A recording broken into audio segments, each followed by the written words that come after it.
Guys, nag-day off ako doon sa kapatid ko sa Fairview. Ngayon, bago ako umuwi dito sa trabaho ko, bumili ako ng ulam namin sarili.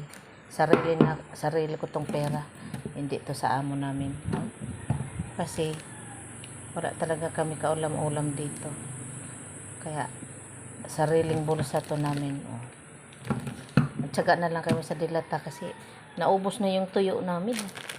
Ubos na. Tsaka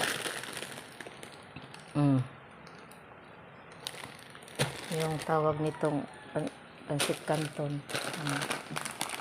Tsaka oatmeal ko. Yan. Kasi mahirap guys pag walang ulam, diba? Ito, okay na. Iinit mo lang yan sa kawali. Lasang dilitaw na yung lasa nito. Yan.